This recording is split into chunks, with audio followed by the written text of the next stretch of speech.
দর্শক, একটা নিউজ দেখে মাথাটা চক্কর দিয়ে উঠল। একটা ভয়ঙ্কর খবর, ভয়াবহ খবর। দর্শক, শিরোনামটা আমি একটু পড়ি, আপনাদের বুঝতে পারবেন যে কি পরিস্থিতি। বাড়ির ট্যাপ থেকে বের হচ্ছিল রক্তযুক্ত পানি, ট্যাঙ্কে পাওয়া গেল গলিত লাশ। বুঝতে পারছেন? মানে বাড়ি থেকে ট্যাপের পানি, কল খুলে দেখে যে রক্তযুক্ত পানি পড়তেছে। তারপরে সন্দেহ হলো কি ব্যাপার, বাড়ির মালিককে ডেকে আনলো ভাড়াটিয়া। বাড়ির মালিক লোকজন নিয়ে পরে ট্যাঙ্ক পরিষ্কার করে দেখে যে ভেতরে একটা লাশ গলে পচে গেছে। তার মানে কয়েকদিন থেকে ওই মানুষকে মারা হয়েছে, তখনও বোঝে নাই, তখন হয়তো পানি মানুষ খাইছে। পরে যখন কি পচে গলে বেরোনো শুরু করলো পানি সহ, তখন মানুষ টের পাইল যে এখানে একটা ঘটনা আছে, এবং সেটা প্রমাণিত হলো। এরকম একটা নির্মম ঘটনা ঘটছে ব্রাহ্মণবাড়িয়ায়।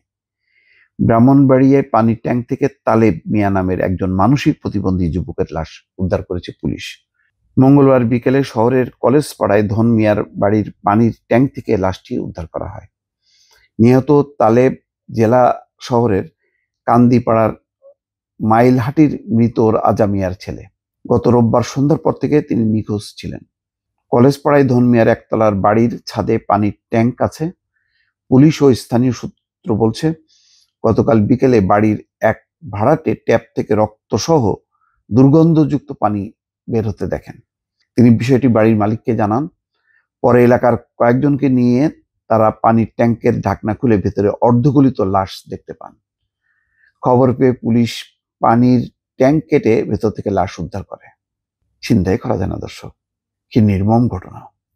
এবং এই মানসিক প্রতিবন্ধী লোকটা তো নিজে নিজে সেখানে নামেনি, নিশ্চয়ই কিছু একটা ঘটনা ঘটেছে, তাকে হত্যা করা হয়েছে। হত্যা করার পর ওই ট্যাঙ্কের মধ্যে ঢুকায় রাখছে লাশটা। কলেজ পাড়ার বাসিন্দা মোহাম্মদ মামুন মিয়া বলেন, আমার মামি ওই বাড়ির ট্যাপ থেকে রক্তসহ দুর্গন্ধযুক্ত পানি বের হতে দেখেন। খবর পেয়ে আমরা ঘটনাস্থলে গিয়েছিলাম। মনে হচ্ছে এটি একটি হত্যাকাণ্ড। সুষ্ঠু তদন্তের মাধ্যমে এর রহস্য বের করা দরকার। ব্রাহ্মণবাড়িয়া মডেল থানার ভারপ্রাপ্ত কর্মকর্তা মুজফর হোসেন বলছেন, লাশের মুখ থেতলে গেছে, মাথায় আঘাতের চিহ্ন রয়েছে, লাশে পচনের গন্ধ ধরেছে। কয়েকদিন আগে লাশটি পানির ট্যাঙ্কের ভেতরে ফেলা হয়েছে বলে প্রাথমিকভাবে ধারণা করা হচ্ছে। ময়নাতদন্তের জন্য লাশ ব্রাহ্মণবাড়িয়া জেনারেল হাসপাতালে মর্গে পাঠানো হয়েছে। মুজফর হোসেন বলেন, এটি হত্যাকাণ্ড বলে প্রাথমিকভাবে ধারণা করা হচ্ছে। ময়নাতদন্তের প্রতিবেদন পাওয়ার পর বিস্তারিত বলা যাবে। পুলিশ ব্যুরো অফ ইনভেস্টিগেশনের দল আঙুলের ছাপ নিয়ে পরিচয় শনাক্ত করেছে।